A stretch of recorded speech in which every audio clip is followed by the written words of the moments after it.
Okay, so today we're diving deep into a true classic, a movie that I think a lot of us, well, we probably saw it when we were kids. Oh, yeah. And Classic. yeah, we're talking about Ben-Hur Ben-Hur, 1959. from 1959, a movie that I think, you hear the name, you immediately think of Chariot race. Chariot Race. Absolutely, yeah. And Yeah. for good reason. Yeah. I mean, that's one of the That's one of the most iconic scenes most famous scenes in movie history. in movie history. So we're going to be looking at Ben-Hur today using Pulling from? pulling On a great podcast from a great podcast called Retro Rewind. called Retro Rewind. Yeah, they did a really good episode on this. Yeah, and I mean, before we even get into anything else, I just got to say, this movie won 11 Oscars. 11 Oscars. I guess a record. That's a record. They And held it for a long time. for a long time, yeah, until, what was it, Titanic tied it?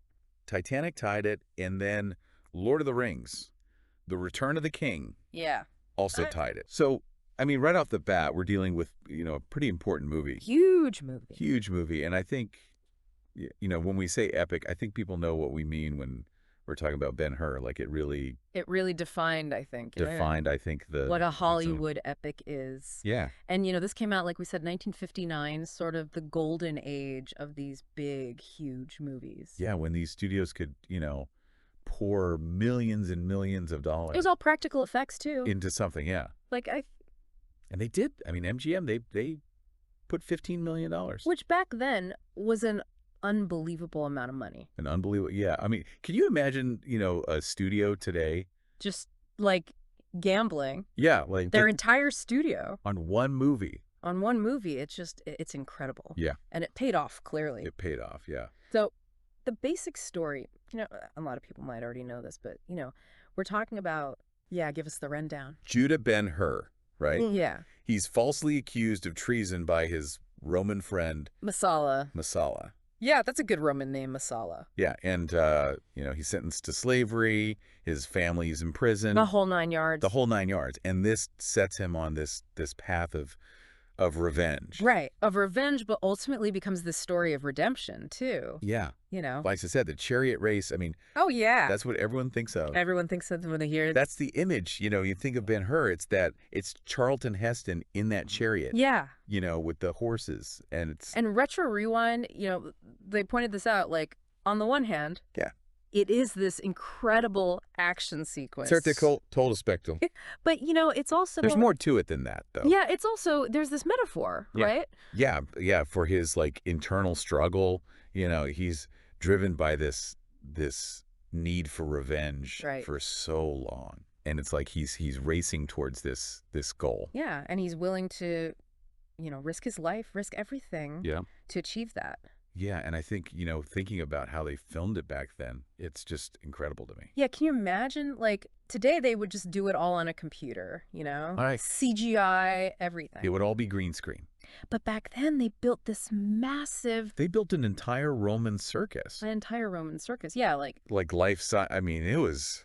With real chariots, real horses. Like, can you imagine the logistics of that? The logistics, the danger, I mean... It took weeks to film, too. It took weeks. It wasn't just, like, a couple of days. And they used, like, what was it, 78 horses? 78 horses, something like that, yeah. I mean, it's mind-boggling. They don't make them like that anymore. They really don't. It's such a testament to the artistry and the ambition of those filmmakers back then.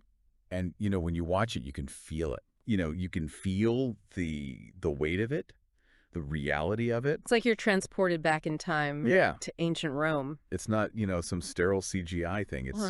It's real. Yeah, there's grit to it. Yeah. There's dirt, there's sweat, there's, danger. Yeah. And another thing that I think, the Retro Rewind folks, they brought this up and I thought it was really interesting, is the way that the movie portrays faith. Oh, right. Yeah. It's not... It's not like in your face. Well, not preachy. No. It's very subtle. It's very subtle. Yeah, like, Jesus is a character in the film. Yeah. But he's not, front and center the whole time. No, he kind of appears in these, like, key moments. Yeah, and it's more like... Almost like a symbolic presence. Yeah, and I wonder, this was the 1950s. Right. Do you think that was like a reflection of the times? Maybe. Maybe a little bit of a reaction to... It's interesting because, like...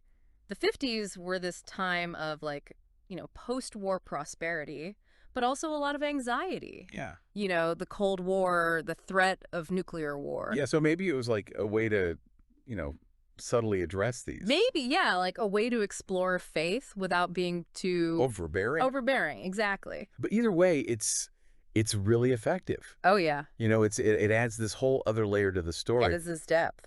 And, you know, it makes you wonder, like, how would a movie like this be made today? I don't know. You know, like, could you make a movie like Ben-Hur today? I mean, I think the themes are still relevant. Oh, like betrayal, revenge, redemption. These are timeless. Yeah, but would they handle it the same way? Probably not. I mean, you know, audiences today, they're used to a different kind of storytelling. Yeah, a lot more, you know, CGI and Fast-paced, explosions. Yeah, like, would they even, you know, have the patience for a 3.5-hour movie? I don't know, maybe not. But, you know, part of me thinks that a movie like this could still work. Oh, yeah. You know, if it was done right. If it was done right. Because those themes, they're so universal. They're timeless. Yeah, and people, I think, you know, deep down, we're still drawn to those stories. Absolutely. Of struggle and triumph. Yeah, and I think, you know, even though it's a movie from the 1950s, there's still a lot that we can learn from it. Oh, yeah. You know, about ourselves, about humanity, about, you know.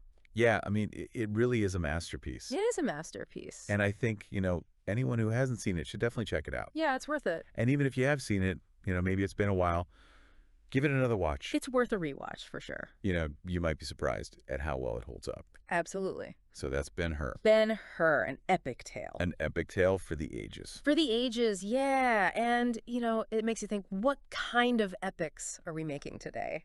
Yeah. You know, what stories are we telling? And are they going to last? Are they going to have the same impact? Yeah. I mean, that's a question I think we all got to ask ourselves. Big questions. Big question. Big questions. All right. Well, that's our deep dive into Ben-Hur.